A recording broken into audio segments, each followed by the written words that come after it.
নমস্কার বন্ধুরা, শ্রাবণী সব রকমের তোমাদের সবাইকে স্বাগত। তো চলো বন্ধুরা, আজকে সন্ধ্যেবেলা তোমাদের সঙ্গে আমি শেয়ার করবো একটা ইভিনিং স্ন্যাক্সের রেসিপি।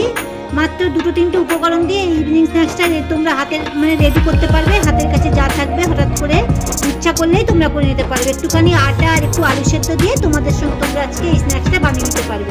তো চলো আমি কেমন করে বানাচ্ছি সেটাই আমি আজকে তোমাদের সঙ্গে শেয়ার করবো। তো দেখো, এটা আমি এখানে 1 কাপ, এই কাপটার আমি 2 কাপ পরিমাণে আটা নেব।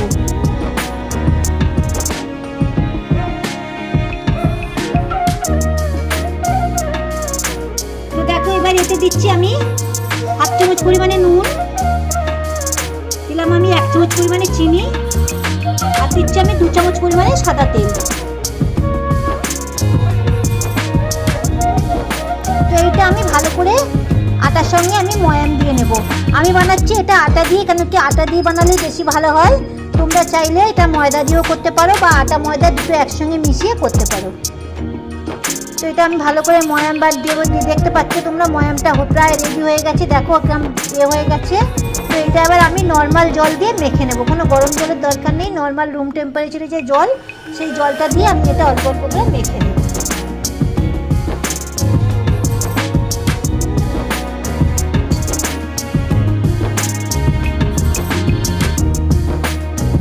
দেখো বন্ধুরা, আটাটা আমি ভালো করে একটা মেখে নিয়েছি, সুন্দর একটা নরম একটা ডো বানিয়ে নিয়েছি। দেখো, এবার এটা আমি 10 মিনিট একটুখানি রেস্টে রাখবো। তো দেখো, আমি আটাটা ওটা মেখে আমি ওটা রেস্টে দিয়েছি। আর এখানে আমি আগে থেকে 3টে আলু আমি ভালো করে বয়েল করে নিয়েছি। এবার এটাকে আমি ভালো করে একটুখানি ম্যাশ করে নেবো। তো দেখো, আমি এখানে আলুটা ভালো করে মেখে নিয়েছি। এবার আমি এতে অ্যাড করছি, দেখো কিছুটা গাজর আমি কুচিয়ে রেখেছিলাম, গাজরটা আমি অ্যাড করে দিচ্ছি এতে। এবার আমি কিছুটা পেঁয়াজ কুচিয়ে রেখেছি, পেঁয়াজটাও দিয়ে দিচ্ছি এর সাথে। এবার দিলাম কাঁচা লঙ্কা, তোমরা নিজেদের স্বাদ মতন কাঁচা লঙ্কাটা দেবে। আমি আমার মতন করে দিচ্ছি, তোমরা তোমাদের মতন দেবে।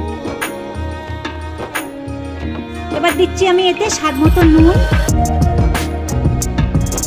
1/2 চামচ পরিমাণে জিরের গুঁড়ো, 1 চামচ পরিমাণে ধনের গুঁড়ো, 1/2 চামচ পরিমাণে গরম মশলা। মশলাটা তোমরা তোমাদের নিজেদের স্বাদ মতন ইচ্ছা মতন দিতেই পারো, সে নয়, আমি এগুলো দিচ্ছি। আমি এখানে 1 প্যাকেট ম্যাগি মশলা, তোমরা ম্যাগি মশলার জায়গায় চাট মশলাও ব্যবহার করতে পারো। দিচ্ছি আমি এখানে 1 মুঠো ফ্রেশ ধনেপাতা দিয়ে এটাকে ভালো করে আমি এবার মেখে নেব সব মশলাটার সাথে। তো দেখো, এইটা আমি ভালো করে মশলা দিয়ে মেখে আমি রেডি করে রেখেছি। এবার আমি একটা বাটি নিয়েছি, বাটিতে আমি 4 চামচ পরিমাণ নেবো কর্নফ্লাওয়ার।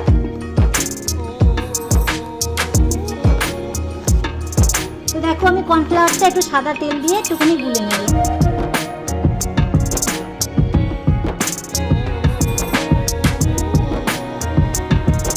তো দেখো, আমি কর্নফ্লাওয়ারটা তেল দিয়ে ভালো করে গুলে নিয়েছি।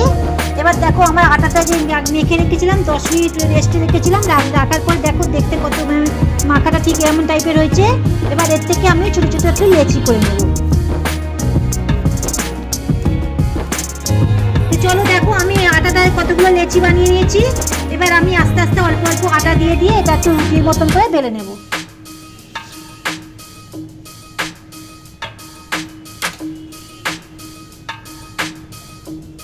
তো দেখো, আমি এরকম বড় বড় করে এরকম পাতলা থিকনেসটা এরকম রেখেছি, এরকম পাতলা করে আমি এটা বেলে নিয়েছি। তো আমি বেলে নিয়ে কতগুলো, তারপর আমি তোমাদেরকে দেখাচ্ছি।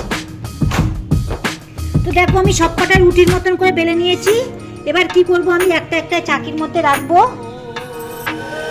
রেখে যে আমি এটা যে গুলে রেখেছি, এটা আমি ওপরে অল্প অল্প করে দেবো। রুটিটা পুরো চারদিকে দিয়ে দেবো এইভাবে। দেখো, এর ওপরে আমি চারদিকে দিয়ে দিয়েছি। এর ওপরে আমি আবার আরো একটা রুটি দেবো। দিয়ে আবারও আমি 1 চামচ এখানে গোলাটা দিয়ে দেবো। চারদিকে এইভাবে দিয়ে তোমরা আঙুল দিয়ে চারদিকে দিয়ে আবারও দেবে একটা করে, আবার একটা রুটি দেবে। এইভাবে আমি 4টে রুটি দিয়ে দেবো একসঙ্গে। আবার 1 চামচ দিয়ে দিলাম আমি এখানে চারদিকে ভালো করে। এবার আমি আবার একটা রুটি দিয়ে দিচ্ছি। আমি এভাবে 4টে রুটি দিলাম। তোমরা চাইলে আরও বেশি দিতে পারো, 4টে থেকে 6টা, যেটা যখন যেটা ইচ্ছে। আমি দিলাম 4টে রুটি। এবার আমি এই সাইডগুলো ভালো করে কেটে দেবো। 4 সাইডটা আমি ভালো করে কেটে এটা একটা চৌকো শেপ দিয়ে দেবো।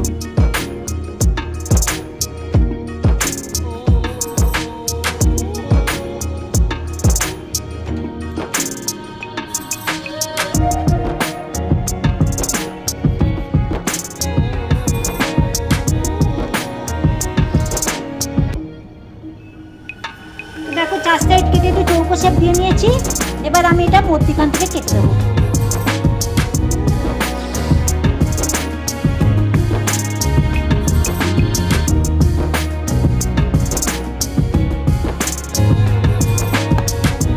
চারটে এরকম লেচি হয়ে গেল, 4টে।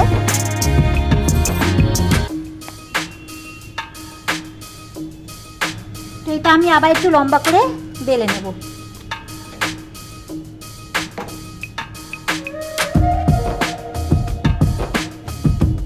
তো বেলে দেখো এটা বড় করে নিয়েছি। এবার এখান থেকে পুর নিয়ে আমি মধ্যখানে এইভাবে, পুরটা তোমরা যতটা পারো দেবে, বেশি চাইলে বেশি, কম চাইলে কম, দিয়ে চারদিকে একটু জল লাগিয়ে নেবে এইভাবে।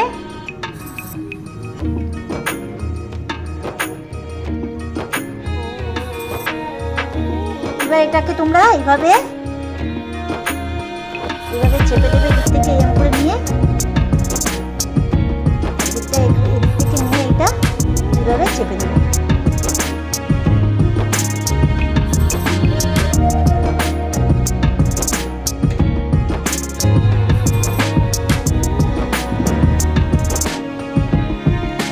দেখতে পেলে কেমন দেখতে হয়েছে।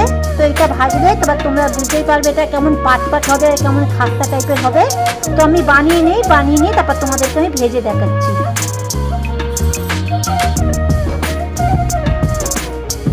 তো দেখো বন্ধুরা, তোমাদের সুবিধার জন্য আমি আবারও দেখিয়ে দিচ্ছি। এই যে 4টে পিস করেছিলাম, এটা একটুখানি আটা দিয়ে ভালো করে বেলে নিচ্ছি, লম্বা করে চৌকো করে। এবার আমি এখানে দিচ্ছি মধ্যখানে একটু পুরটা আবারও বলছি, তোমরা তোমাদের মতন করে দেবে। এবার 4 সাইডটা একটু জল লাগিয়ে নেবে ভালো করে। এবার এই সাইডটা ধরে এইভাবে,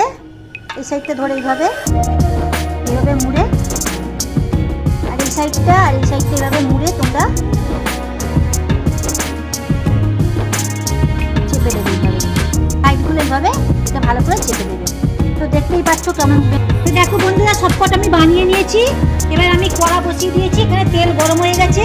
এবার আমি একটা একটা করে ছেড়ে দেবো কড়াইতে, তেলের মধ্যে।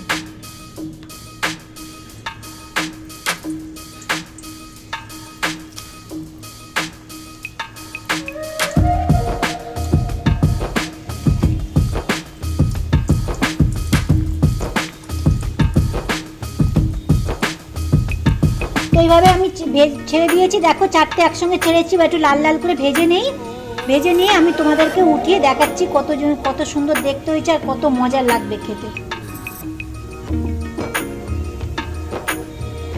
তো দেখো বন্ধুরা, গ্যাসের ফ্লেমটাকে একদম লো করে দিয়ে আমি এটা উল্টে পাল্টে ভালো করে ভেজে নিয়েছি।